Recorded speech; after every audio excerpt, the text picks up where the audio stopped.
The holidays. Time to gather with those we love. A time for good food and good friends. A time for family togetherness. A time for family fun. A time for family... dysfunction? No, that's not right. You guys, I'm trying to talk about love and togetherness at the holidays over here. Can we get it together? Can we at least make it through dinner? Can you pipe down? Pipe down! I said pipe down! That's better. But if your holidays seem more dysfunctional than fun, it might be time to set a new course, to create a new family culture. But don't worry, you're not alone. We all have a little holiday family dysfunction. Everybody loves a happily ever after, right? You want the story to land in a good place, right? Whether you're reading a book, you're watching a show on television, you're watching a movie, you want all the tension to be resolved. Whatever conflict has been presented, you want it to put a nice bow on it and know that everyone lived happily ever after. And you want to know that before you get to the last page or before the credits roll. We so expect that sometimes a writer, whether they're authoring a book or producing a movie, will play with that expectation, right? And the story isn't going to end well. There's not going to be a happy ending. And so all of a sudden you kind of get to that moment and you're just, what? When this works well, if we're watching a movie at home, I know it works well because my wife will go, "What? That's it?" And then she's mad for like the next 30 minutes, right? Because the story's supposed to wrap up better than that. And it's like, yeah, but I think that was the point, right? Like sometimes it's trying to subvert that expectation that everything ends with a happily ever after. We expect it. We know it's coming, right? Whenever the story wraps up, it's all going to be okay. And yet when we come to our real lives, when we bump up against the reality of family dysfunction, we have kind of resigned ourselves that maybe this is as good as it gets. Right? If you're watching a movie, you're waiting for the happily ever after, but in the real world, sometimes we're, well, as bad as things are, maybe this is as good as it gets. Maybe this is it. And so we begin to convince ourselves it's okay. When we're together, we walk around on eggshells. We tiptoe around the problems. We ignore the brokenness. We squeeze it all down just so we can make it through dinner.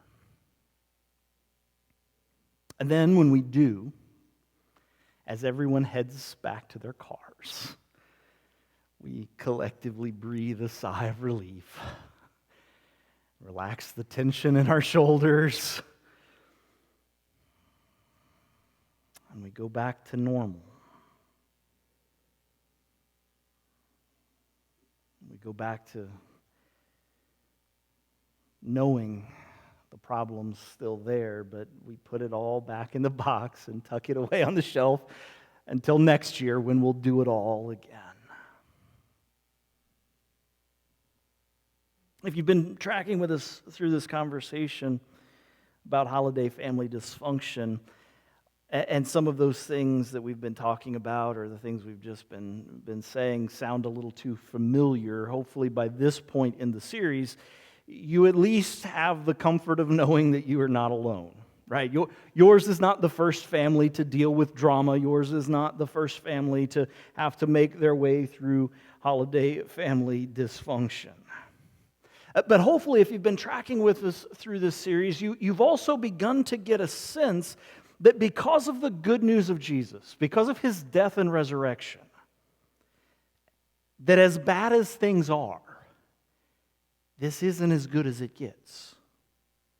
That as bad as things are, they don't necessarily have to stay that way. And so, if you've been tracking with us through this conversation, you'll find the next thing I'm going to say pretty familiar by this point. We have to understand when we're dealing with the drama that worms its way into our families that there are kind of some big ideas behind it. We've been calling them 3 principles of family dysfunction. And again, if you've been tracking through, these will sound familiar. If you're just joining us today on the live stream for the first time, you can check out the other weeks. We're going to move through these really quickly today because for a lot of us, hopefully this is old hat by now. The first principle of family dysfunction we've been looking at says that family dysfunction exists because of broken relationships. Somewhere along the line, there was the fight. Somebody said the thing that nobody ever got over. Somebody did the thing that's unforgivable, and now there's brokenness in the relationship, and it results in family dysfunction. So the first principle says family dysfunction exists because of broken relationships. But what we also have been saying is the second principle, that we live in a broken world. I'm broken, you're broken, the people in our families are broken, and so broken relationships are almost inevitable. And so what we've seen over and over again is that in a broken world, family dysfunction probably isn't optional. It's going to happen. When you put broken people together and they bump up against one another, eventually some of those relationships go sideways. It's probably not optional. But normalizing it is optional. Treating it like it's okay, that's optional. And that's rooted in this third idea that we've seen throughout the course of this conversation, the idea that your family dysfunction can undo your family culture, or your family culture can undo your family dysfunction, right? The thing that happened, the stuff that was said, those things can become the normalized mess of our broken relationships, and in time, it just undoes the family culture. It becomes, that's just the way things are. But just as much, we can reverse that. We can begin to do things that build the right kind of family culture that begins to undercut and undo that dysfunction. Now, it doesn't always happen in the moment. It doesn't always happen in the present. It doesn't even always happen within this generation. Sometimes the family culture that needs to undo the dysfunction is more about those who will come after us having a different reality in the family than the one you've grown up with. Right? These things are not something you just kind of wave a magic wand over and they just go away and everything's fine. But you can be intentional about building a different sort of family culture that will begin to undo some of that family dysfunction. And so today, as we come to the end of this conversation, we want to look specifically at some ways that the ways and words of Jesus offer us counterpoints to those principles of family dysfunction. We'll come to those later together in our time. But throughout this conversation, we've been looking into the story of a man named Jacob. We've been looking at Jacob's story and Jacob's family and all the dysfunction that we find there. He's the grandson of Father Abraham. He's the heir of the covenant promises made to Abraham. When God says to Abraham, I will bless you and make you a blessing, I will make you into a great nation, Jacob becomes the heir of those covenant promises. He is the younger of twin sons. Twins over whom, while in their mother's womb, a prophetic word was spoken that the younger would supplant the older, that the elder born would eventually serve the younger. Jacob is the son of parents who played favorites between him and his brother. A brother from whom he stole his father's blessing, which ultimately led to his mother sending him away to live with her family until things calmed down. And so here is this moment. We have to make sure we understand the full impact of this on the storyline of Genesis. Jacob receives the blessing from his father. He has essentially been named the heir of the covenant. The sand, the descendants like the sand on the seashores, the stars in the sky, the land that God promised to Abraham. All of that is passed to Jacob when he gets this blessing from his father. And the first thing that happens is he leaves the promised land. His mother sends him outside of the land that God had promised to them, back to her family in Padan Aram to live with her brother Laban. And Jacob, who you might remember is the grasper, the schemer, born grasping his brother's heel, and his name means grasper. He's always reaching for things that aren't his. And in Padan Aram, Jacob the schemer met his match in his uncle Laban, who does his own bit of treachery. Through deceptive means, he eventually has Jacob marry both of his daughters. Which means when we get to that point in the story, as we saw last week, now Jacob is a husband who himself begins to play favorites. And those generational sins carry on.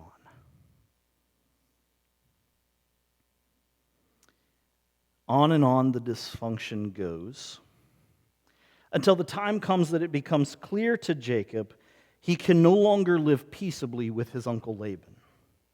And the word of the Lord comes to him and tells him that he needs to return to the land promised to Abraham, the land where his father still dwells. And having exhausted all possibilities of staying with his mother's family, Jacob has nowhere else to go but home for the holidays. And so he sets out to return home, knowing that doing so will mean he must meet his brother Esau. The same brother from whom he stole his father's blessing. And for 20 years, as far as we can tell from the text of Genesis, these two men have not seen one another. And so after 20 years, Jacob prepares to meet his brother Esau, and he expects the worst.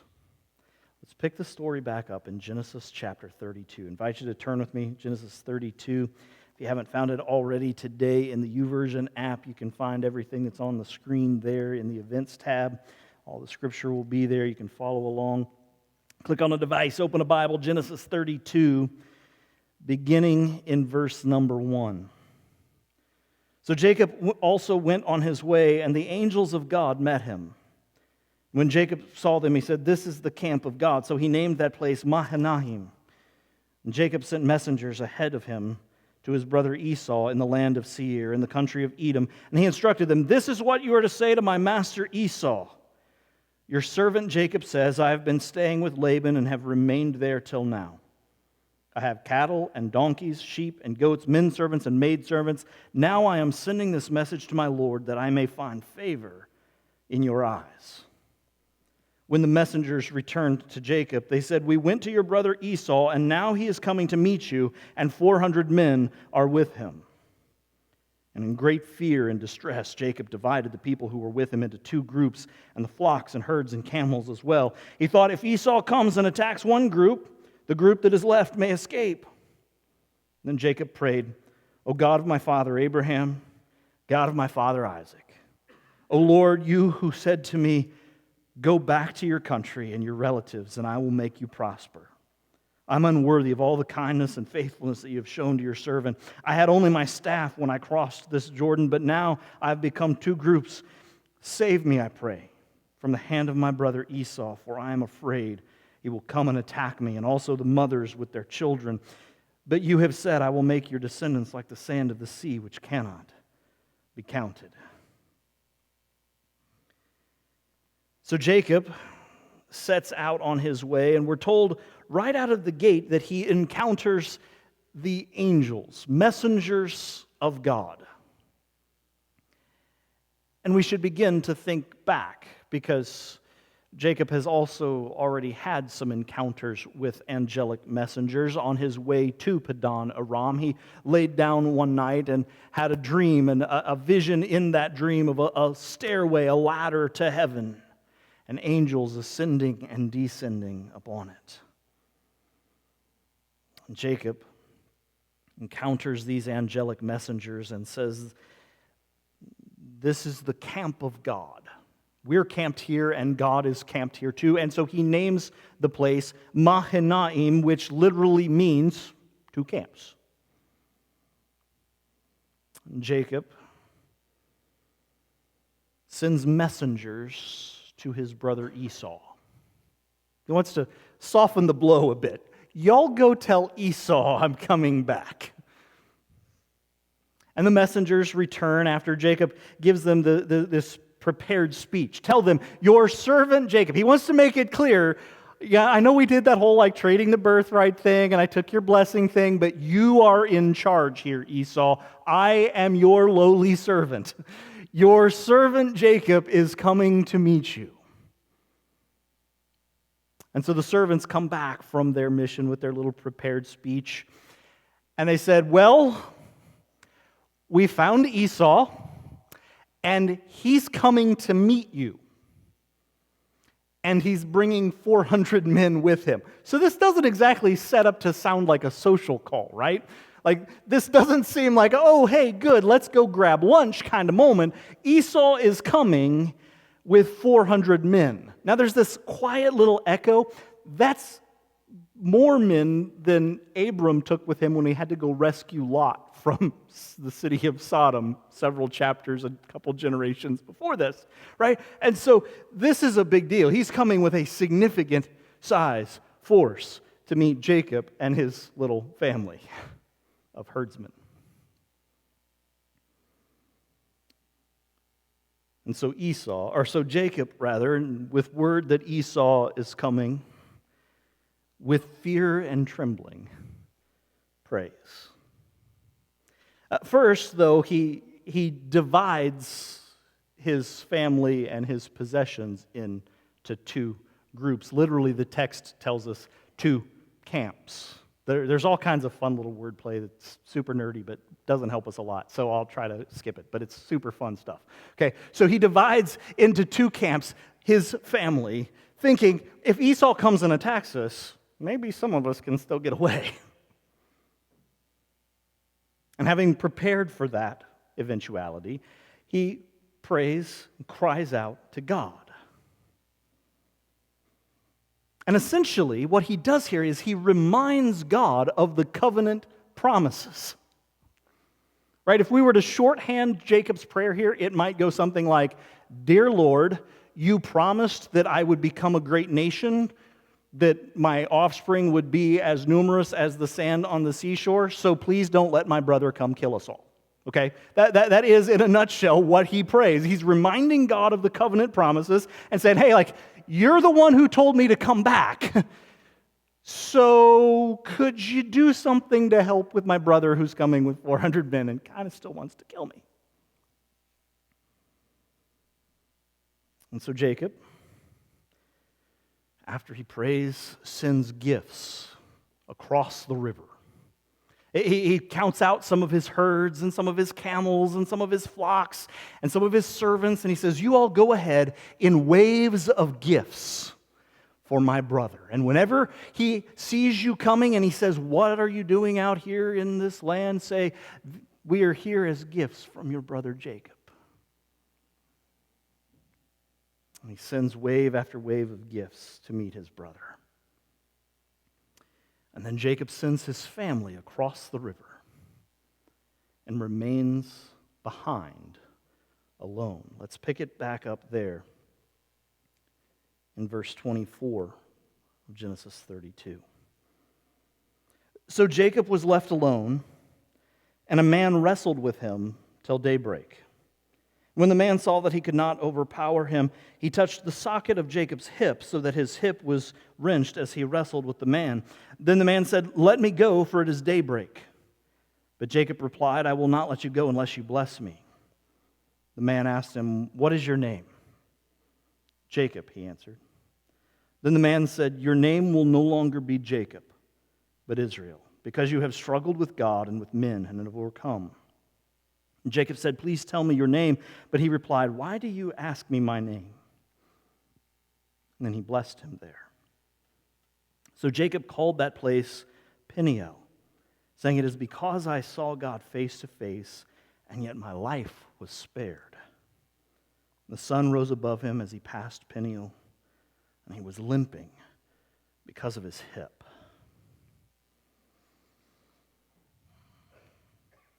So Jacob here, as the beginning of this scene hints at, has another divine encounter. They form kind of bookends. Jacob has this divine encounter with the stairway to heaven on his way out of the promised land, and now he has this strange encounter with a man who wrestles with him in the night on his way back into the promised land.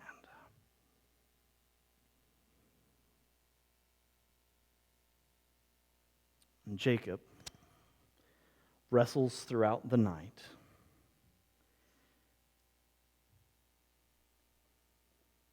And refuses, or the man refuses to let go. Sorry, I had it right the first time. Jacob refuses to let go of him until the man blesses him. And the man asks him his name. So here's Jacob asking for a blessing that he has no right to. It is not his. Sound familiar? And the question that the would-be blesser asks him is, "What is your name?" Sound familiar? His father lay dying, blinded with old age. And he says, "Who are you?" And Jacob says, "I'm your son, Esau, your firstborn." His father says, "Come closer, because you smell like Esau. You smell like the fields, like the wild. But your voice, it sounds like Jacob." And now, with another blessing on the line, Jacob has come face to face with who he is. "I'm Jacob, the grasper, the schemer." And this mystery man in the night tells him, "You will no longer be Jacob, but Israel, for you have contended with God and with men, and you have overcome." And Jacob, in response, asks this man, says, "Well, tell me your name." And the man's reply sounds like a straightforward question. "Why do you ask me my name?" I think we're supposed to read it with the sense of, do you really need me to tell you who I am, Jacob? Haven't you figured it out by now, you who have contended with men and now with God?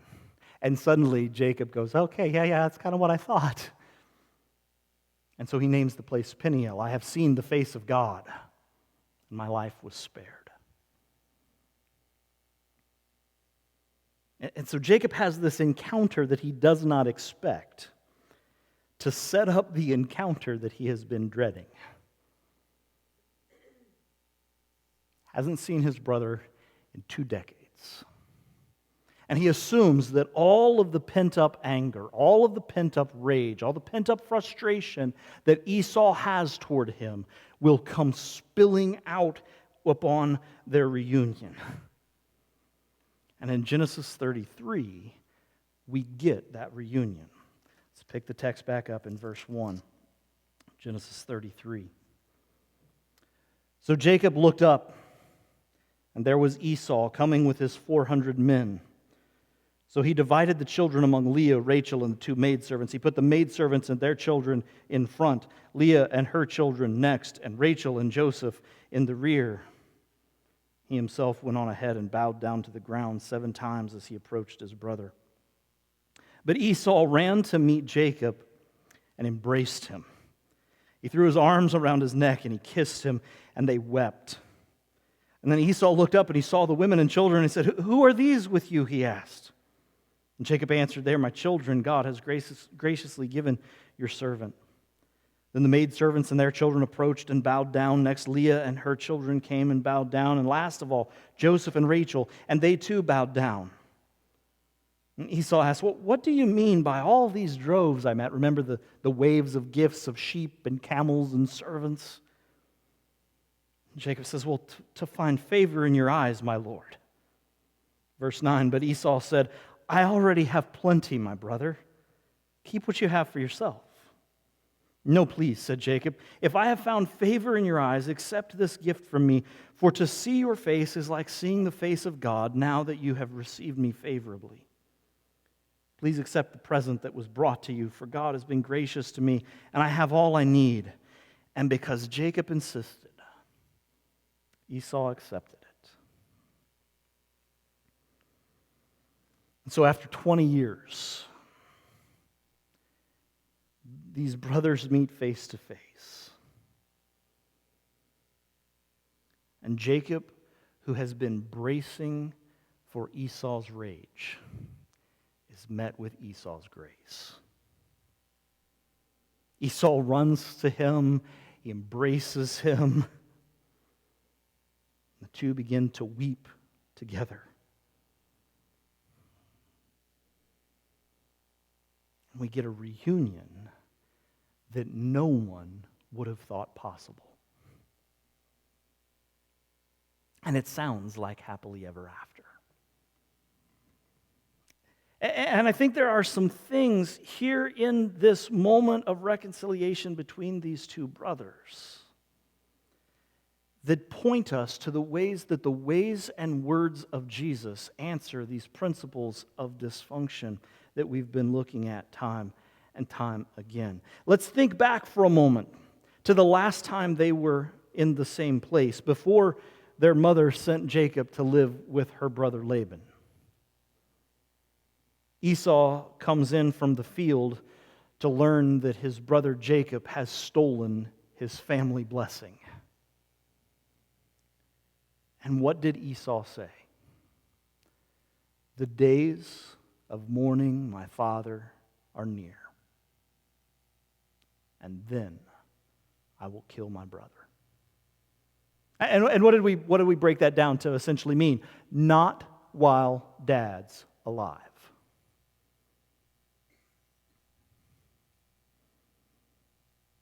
Esau swallows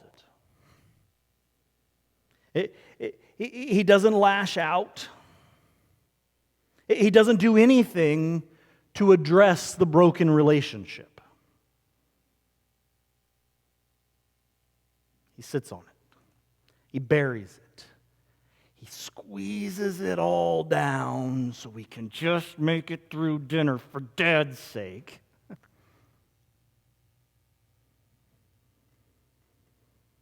And he acts like everything is fine. And we get this insight here where Esau, in this moment, decides that he will just simply keep the peace. But that doesn't do very much to fix the broken relationship. And if family dysfunction exists because of broken relationships, we're probably going to need a better solution than the one Esau has on the front end of this scene. It's there in the notes for you, the way that the ways and words of Jesus begins to answer these principles of dysfunction. You see, we must learn to trade keeping the peace for the call to be peacemakers. We must learn to trade keeping the peace for a call to be peacemakers. Keeping the peace doesn't undo family dysfunction because it doesn't address the broken relationships, right? It simply normalizes the broken relationship and says we all know it's there. We all know there's this stuff. We're just not going to address that. We're just going to say that even as bad as it is, that's as good as it gets.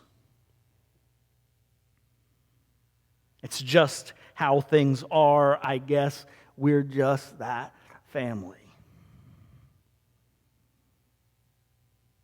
Too often, when we know there is brokenness, we opt for keeping the peace.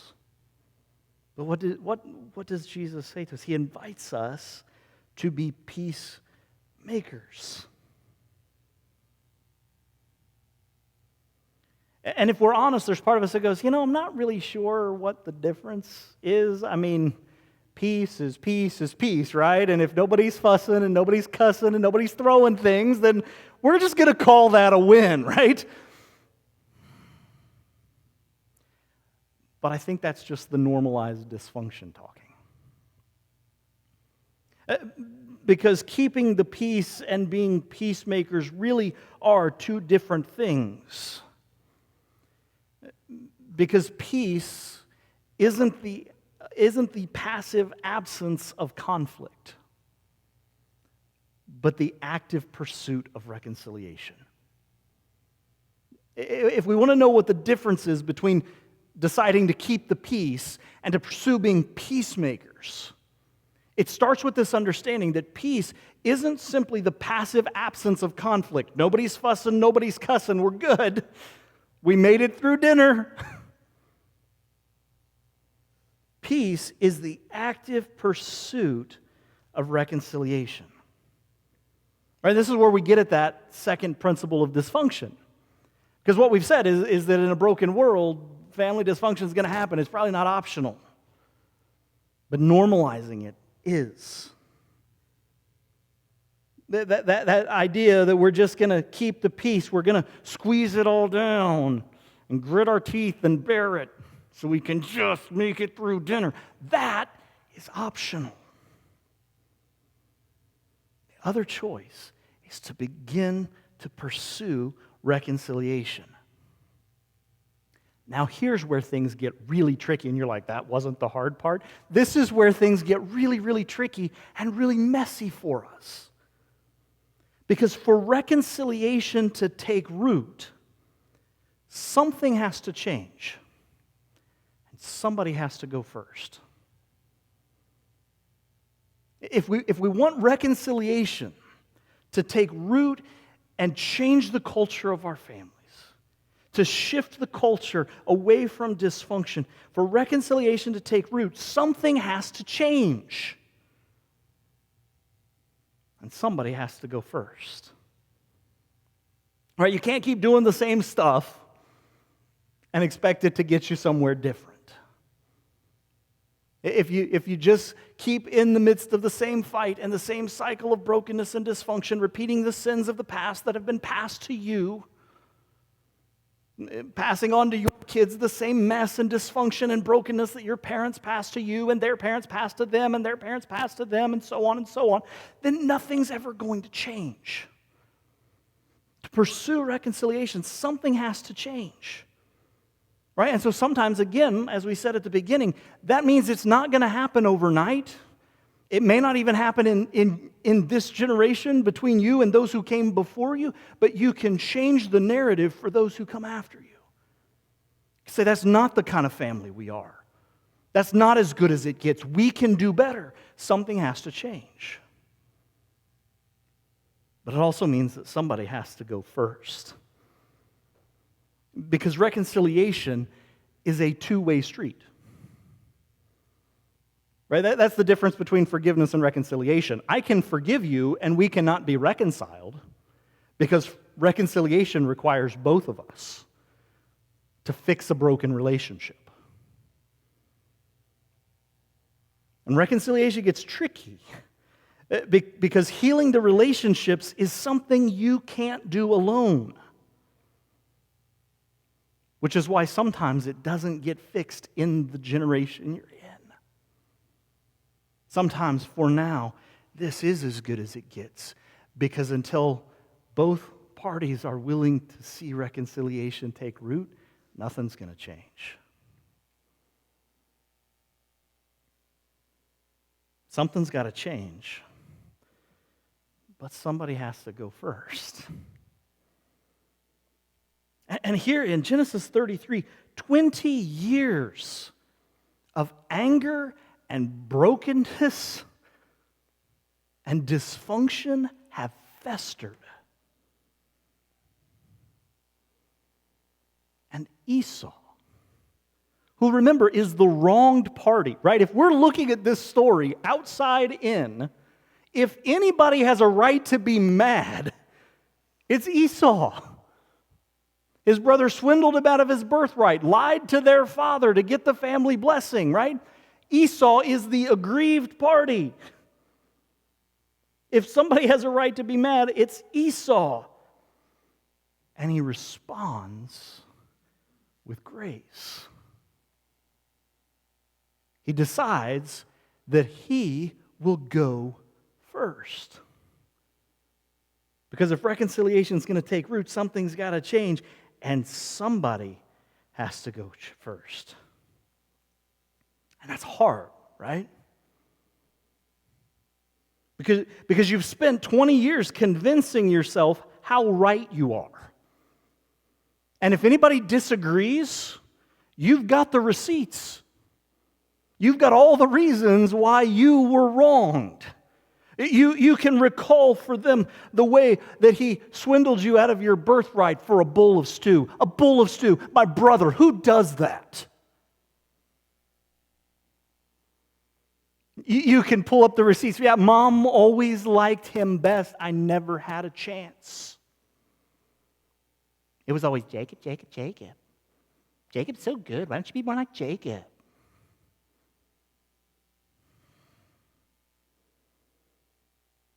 Anybody that doubts that you're the one who was wrong, that you are in the right, all you got to do is remind them of the way he lied to your father to steal the blessing.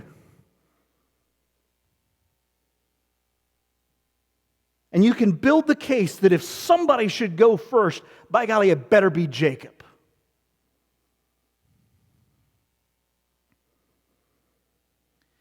If we want reconciliation to take root, something has to change.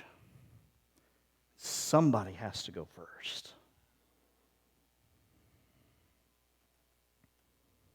And the ways and words of Jesus invite us to ask, why not me?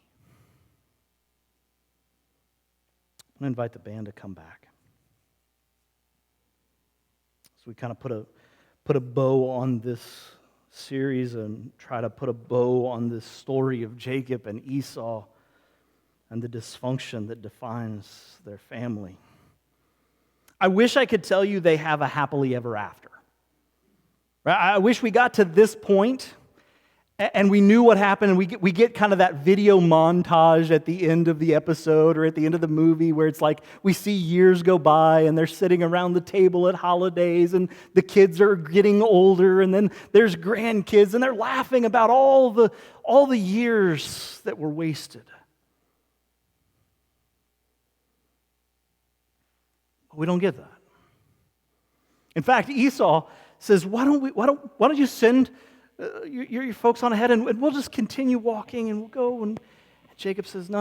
I think you should go your way, and I need to take my family and go my way. Right? We wish there was this happily ever after, but we don't know. The text doesn't give us that.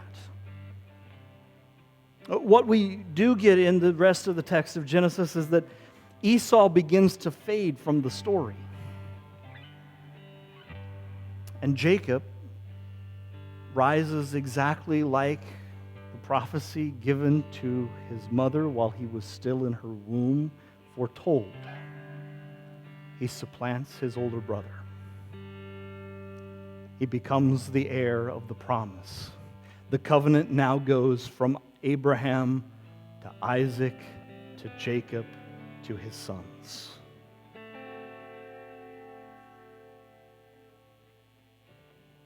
We don't know if they get a happily ever after. The only other moment we see them together, the text tells us about Isaac's eventual death and that his two sons come together to bury their father.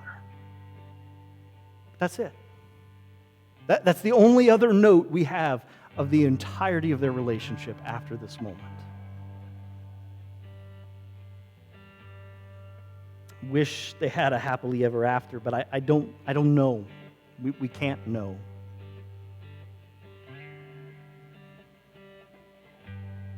But I think when we look at the whole of this story, from the beginning of their life, from the generations that preceded them and the brokenness that was already baked in, we start to understand that the dysfunction, the brokenness that we cannot control, those generational patterns of learned behavior that have developed into family dysfunction,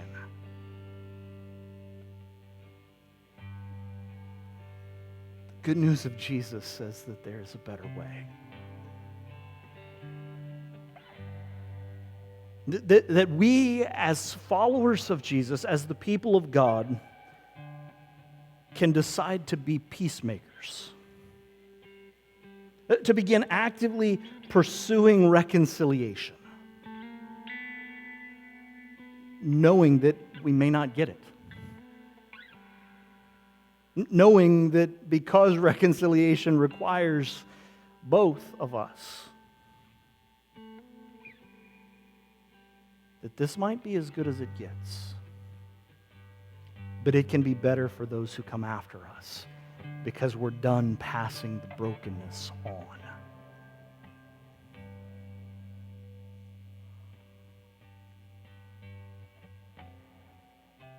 But if we want reconciliation to take place, if we really want to come face to face with dealing with the brokenness of family dysfunction, then something's got to change. Somebody's got to go first.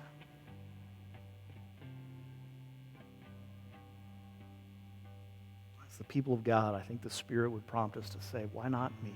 Why not you?